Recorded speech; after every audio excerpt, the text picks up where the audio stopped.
Jésus-Christ selon saint Jean. Gloire à toi, Seigneur.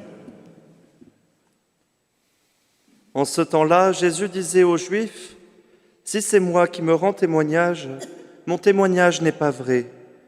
C'est un autre qui me rend témoignage, et je sais que le témoignage qu'il me rend est vrai. Vous avez envoyé une délégation auprès de Jean le Baptiste, et il a rendu témoignage à la vérité. Moi, ce n'est pas d'un homme que je reçois le témoignage, mais je parle ainsi pour que vous soyez sauvés. Jean était la lampe qui brûle et qui brille, et vous avez voulu vous réjouir un moment à sa lumière. Mais j'ai pour moi un témoignage plus grand que celui de Jean. Ce sont les œuvres que le Père m'a donné d'accomplir, les œuvres mêmes que je fais témoignent que le Père m'a envoyé. Et le Père qui m'a envoyé, lui m'a rendu témoignage. Vous n'avez jamais entendu sa voix, vous n'avez jamais vu sa face, et vous ne laissez pas sa parole demeurer en vous, puisque vous ne croyez pas en celui que le Père a envoyé. Vous scrutez les Écritures parce que vous pensez y trouver la vie éternelle. Or, ce sont les Écritures qui me rendent témoignage, et vous ne voulez pas venir à moi pour avoir la vie. La gloire, je ne la reçois pas des hommes. D'ailleurs, je vous connais. Vous n'avez pas en vous l'amour de Dieu. Moi, je suis venu au nom de mon Père, et vous ne me recevez pas. Qu'un autre vienne en son propre nom, celui-là, vous le recevrez. Comment pourriez-vous croire, vous qui recevez votre gloire les uns des autres, et qui ne cherchez pas la gloire qui vient du Dieu unique? Ne pensez pas que c'est moi qui vous accuserai devant le Père. Votre accusateur, c'est Moïse, en qui vous avez mis votre espérance.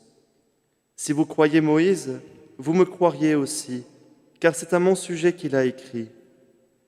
Mais si vous ne croyez pas ces écrits, comment croiriez-vous mes paroles? Acclamons la parole de Dieu. Gloire à toi.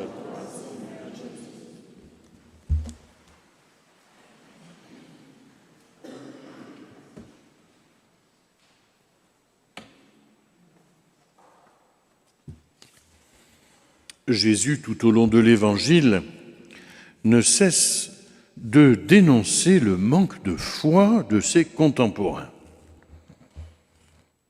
Ah, ils ont l'intelligence. Ils ont l'intelligence et l'intelligence de l'Écriture. L'intelligence est en alerte quand ils lisent l'Écriture.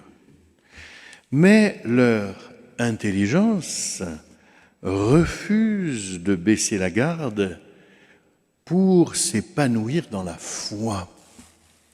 Parce que la foi que nous avons reçue comme un don au baptême est greffée sur notre intelligence. Mais il y a un moment où l'intelligence ne peut plus saisir. Dieu, l'intelligence, pour saisir les choses, elle doit pouvoir en faire le tour. Mais l'intelligence ne peut pas faire le tour de Dieu. Donc il y a un moment où elle doit s'en remettre à la foi.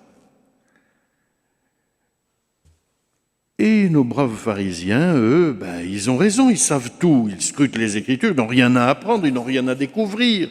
Ils ont passé leur vie à comprendre les Écritures. Mais c'est leur premier drame, voyez-vous. Le témoignage de Jean-Baptiste, le témoignage des miracles de Jésus, le témoignage du Père lui-même, rien n'y fait. Ils ont raison, et ils ont raison contre tout le monde. Et moi, je trouve que ça rejoint beaucoup notre société d'aujourd'hui. Tout le monde a raison contre tous les autres.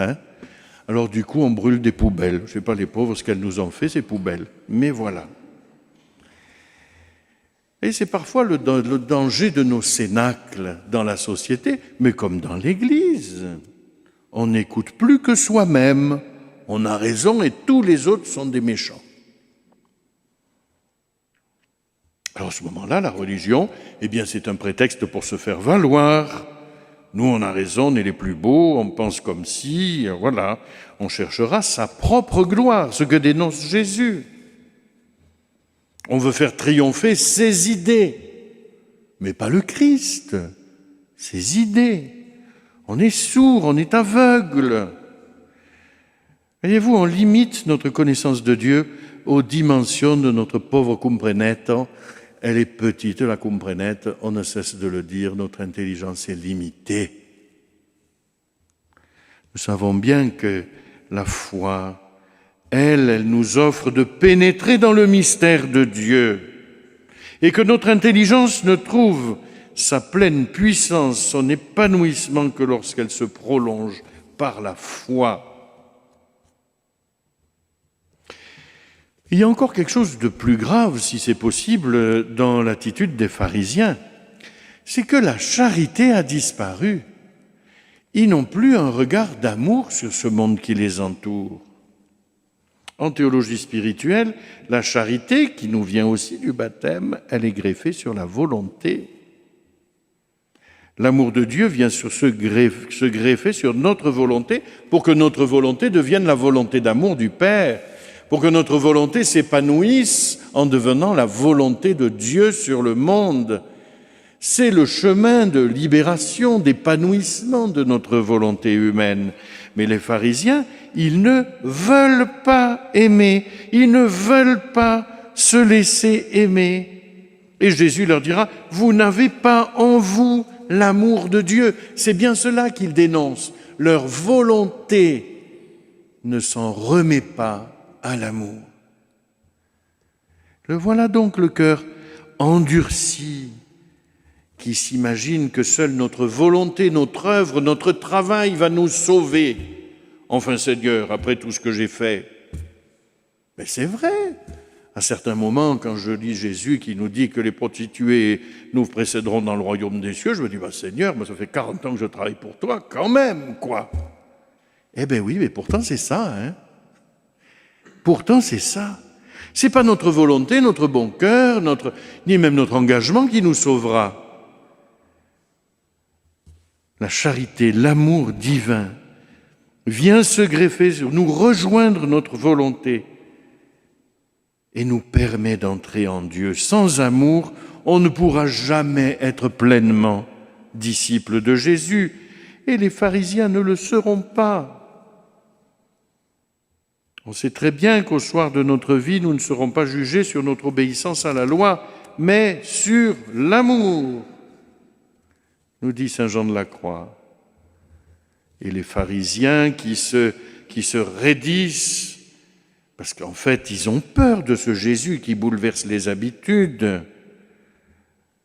Les pharisiens se raidissent. Or, c'est l'amour parfait qui chasse la crainte.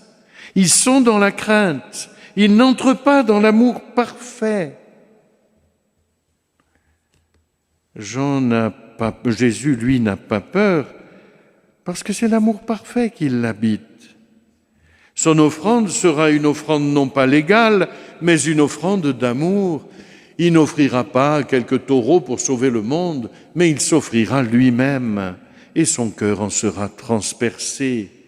Voyez-vous, sans foi et sans amour, quelle expérience et quelle espérance peuvent cultiver les pharisiens. Sans foi et sans amour, l'espérance ne peut plus grandir. Là où Jésus ouvre à l'espérance ceux qui le suivent, qui croient en lui, à ceux qui l'aiment, eh bien ces pharisiens, eux, ils n'ont en tête qu'un immobilisme qui coupe les ailes à l'espérance et les renvoie à eux-mêmes, à leur propre gloire, à leurs idées. Que notre intelligence cède le pas à la foi, chers amis, en ces jours qui précèdent les fêtes de Pâques. Que notre intelligence laisse la place à la foi, que notre volonté accueille la lumière de la charité. Alors nos cœurs, et dans nos cœurs, pourra briller l'espérance de Pâques. Cette espérance dont le monde ignore la saveur et la joie. Marchons à la suite de Jésus, tout imprégné de la belle grâce de notre saint baptême et déjà lumineux de la clarté du matin de Pâques. Amen.